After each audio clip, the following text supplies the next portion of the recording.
Монгол Улсын их хурлын сонгуулийн 7 дугаар тойрог их намаас Яндгийн Болдбаатар, Хүүхэн дүүгийн Сугар, Мягмарын Отгонбаатар, Сухатын Инхтайван, Төр мөнхийн Буян жаргал, Улзын оршихын Мөнх амгалан, Дашдорвын Чимэг сайхан.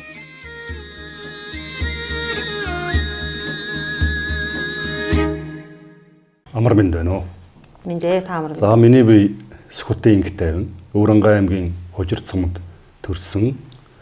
За одоо 2024 оны Монгол Улсын их хурлын сонгуульд 7 дугаар тойрогоос одоо нэр дэвшиж байна. Иргэний хөдөлгөөний намаас. За иргэний хөдөлгөөний намын үнэт зүйл гэж. Монголчууд бүгдээрээ л үндэсний үнэт зүйлтэй. Энэ үндэсний үнэт зүйл гэдэг бол монголчуудын өв соёл, зан заншил, нүүдлийн соёл иргэншлийн үнэт зүйл баг юм. Тийм ээ. Тэгэхээр монголчуудын үндэсний онцлог гэж ярих юм бол ерөөсөө л агуу их түүхэл байгаа. Тийм ээ. Монголын түүх бол дэлхийн түүх. Дэлхийн түүх бол Монголын түүх.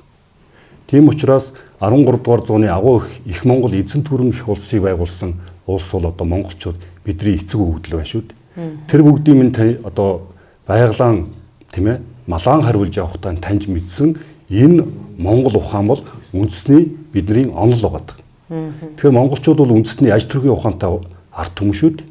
Энэ үндэсний аж төрхийн ухааны үндсэн онцлог нь бол ерөөсөө байгальтайгаа нэгдмэл орсон тал.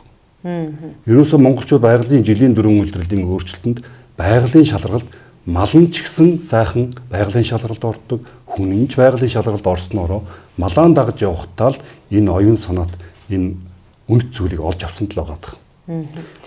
Тэгэхээр яг энэ дээр тулгуурлаад гэхүү те Монгол сонголт гэдэг уриалга гарч ирсэн үү? За энэ Монгол сонголт гэдгийн цаана Монголын өөрийнх нь үндэсний мөн чанар, за Монгол үндэстнийг бүрдүүлэгч хүн ард буюу монгол хүний өөрийн мөн чанар, онцлог, соёлын ялгаанууд хэрхэн шингэж хамтдаа явах ёстой вэ? Монгол хүн бүхэн өнөөдөр улсаа мөрөн босоо орчих ёстой. Монголчуудын үнэт зүйл гэж юу хэлээд байгаа юм бэ гэхэд нүүдлийн соёл иргэншил. Нүүдлийн соёл иргэншлийн үнэт зүйл болсон мал аж ахуй. Энэ өөрөө монголчуудын суурь эдийн засаг. Энэ өөрөө шинжлэх ухааны үндэслэгээр хөгжил болох ёстой. Хөгжил гэж яг юу хэлээд байгаа юм бэ? Эцэг өвгдийн онолд бол хэлээд байна. Үүслийг өргөжлүүлбэл хөгжил. Үүслийг өөрчилчих юм бол устгал мөхөл болно гэдэг. Өнөөдөр монголчууд бид бүхэн хөгжиж байгаа хэдий гэсэн өнөөгийн техник технологи хөгжиж байгаа хэдий ч гэсэн өнөөдөр өв соёл, зан заншил, нүүдлийн соёл иргэншлийн үнэтэй гэсэн бүхнээ өнөөдөр өөрчилчлөө шүү дээ. Тэгэхээр бид бүхэн тийм ээ буруу замаар явал уцхтаа шороо тэн гэдгийн үлгэрээр бид бүхэн буруу яваад байна. Буруу яваад байна. Буруу яваад байгаа учраас энэ буруу арга явж байгаа зам дээрээс амар амгалан сайн сайхныг олно гэдэг бол өөрөө боломжгүй зүйл шүү дээ. Тэгэхээр дандаа болох ёстой замаар явах ёстой. Тэр нь Монгол ерөөсөө Монгол үнэт зүйл. Энэ үндэсний үнэт зүйлгүйгээр өнөөдөр үндэстэн өөрөө оршин тогтохгүй шүү дээ. Үндсэн өнөөдөр таньж яаж Монгол гэдэг үнэт зүйлээ ойлгосон хүн өнөөдөр нэгдмэл орчих ёстой. Өнөөдөр монголчуудын өв соёл, зан заншил жишээ нь хүүхдийг угаадаг зан заншил байж байна. Монгол хүн яагаад босгон дээр гიშж болохгүй гэдэг.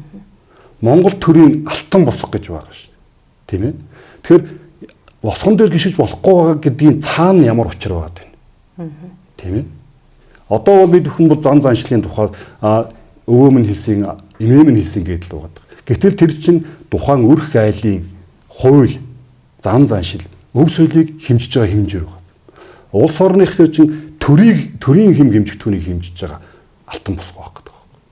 Тэгэхээр энэ өнөөдөр босго дооцсон судлаа болохгүй, дээдсэн бүгдлээ болохгүй. Төрөний бүс толгойд гаралтай. Тэгэхээр яаж яах гэхээр энэ бүх юмний босго хэмжих түн гэдэг юм алдагдчихад байна л гэж байна. Энийг харин алдагдсан байна гэдгийг оншоо зөв тавиад сэхэрхийн тулд бодлогын өөрчлөлт хэрэгтэй юм уу? Эсвэл энд оюун санааны сэрхүү гэдэг зүйл маш хүчтэй нөлөөлдөг үү? Өнөөдөр нийгмийн 1990 оноос хойш 34 жилийг бид бүхэн одоо энэ арчилсан нийгмийн гэдэг замаар явж байна. Энэ нийгэм бол өнөөдрийн биднийг болохгүй гэдэг замаар явж хангалттай явлаа гэдгийг болохгүй гэдэг бүх юмыг бид бүхэн таниулах гэж байна. Монголчууд мань энэ замаар явж болохгүй шүү гэдгийг ойлгуулчлаа гэсэн. Тэгвэл одоо нөгөө талд нь юу байгаа юм гэхээр болох зүйл нь юу юм? Тэр нь ерөөсөө монголчууд үнэт зүйлээрээ л амьдран орчих хэвээр. Өв соёл, зан заншил гэдэг чинь босхондоо хуульчлаад өгчлөө, дотхондоо хуульчлаад өглөө, аяг тагшиндаа хуульчлаад өгчөж байгаа. Тий. Тэгэхээр энэ бүхэн маань өөрөө үндэсний үнэт зүйл болоод Монгол төрийн бодлого болчвол бид бүхэн өнөөдөр нэгдмэл орчих хэвээр. Нэгдмэл. Энэ үүдийн соёл иргэншлийн үнэт зүйл чи бүгдээрээ л нэгдмэл юм шүү дээ. Тийм ээ. Өнөөдөр бид бүхэн энэ дэлхий тэр чигээрээ хөдөлгөөнд хөдөлж байна. Бүх амьтаа бүхэн бүгд хөдөлж байна. Гэтэл өнөөдөр бид бүхэн одоо юу гэдэг нь одоо ондоошны гिचээр тийм ээ. Монгол хүнийг өнөөдөр бие биенээс нь холдуулаад байгаа зүйл жишээл одоо яг өнөөгийн арчлал байгаа даа шүү дээ. Амиа хичээсэн, хувиа хичээсэн монголчууд чинь бүх юм дээр нэгдмэл байсан шүү дээ. Тийм ээ.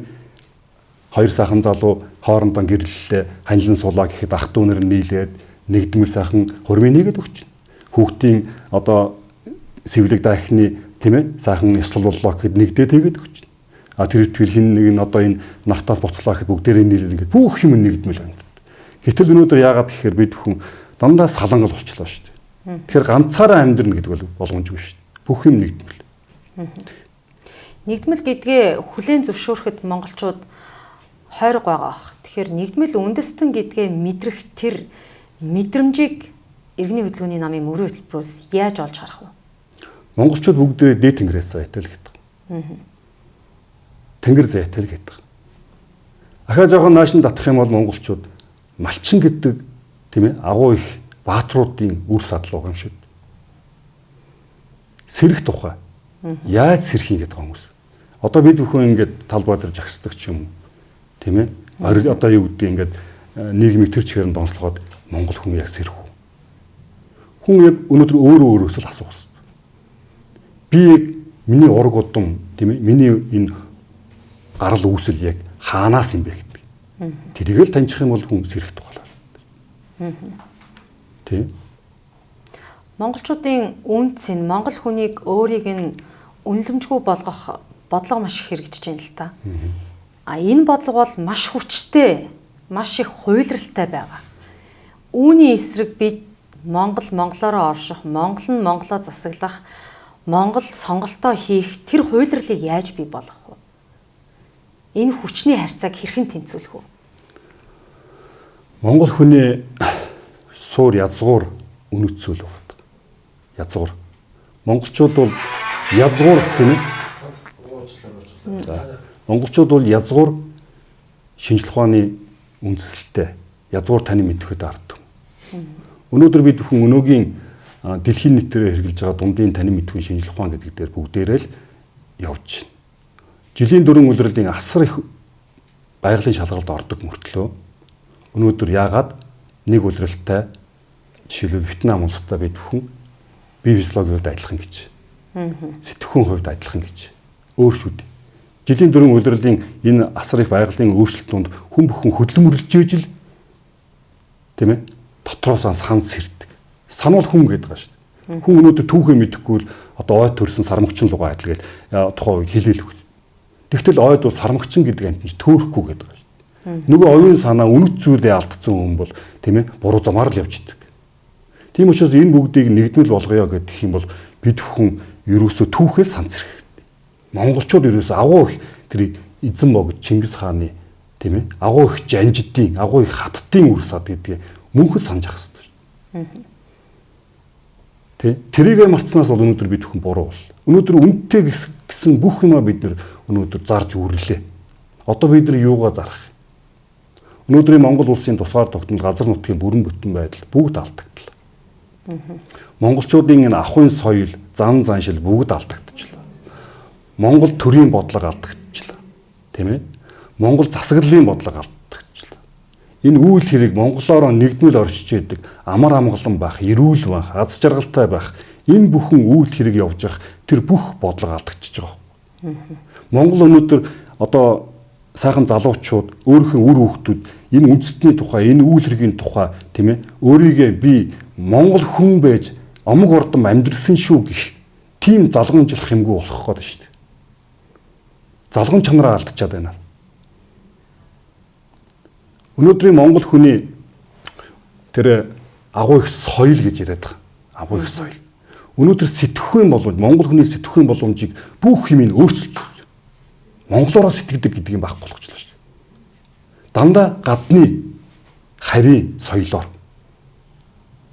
Жишээл Солонгос гэдэг улсын уур амьсгал чинь өөр шүү дээ. Тийм ээ?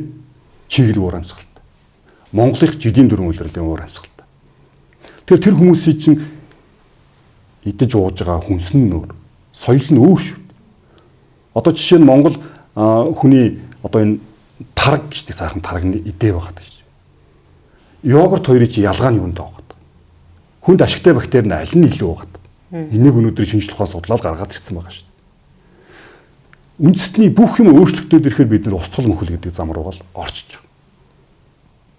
Үндэсний гэдэг юм чинь өнөөдөр хөгжүүлэх тухай хүмүүс өнөөдөр яриад байна л да. Хөгжүүлэхийн тухай биш, үргэлжлүүлэн авч явахын тухай л байна.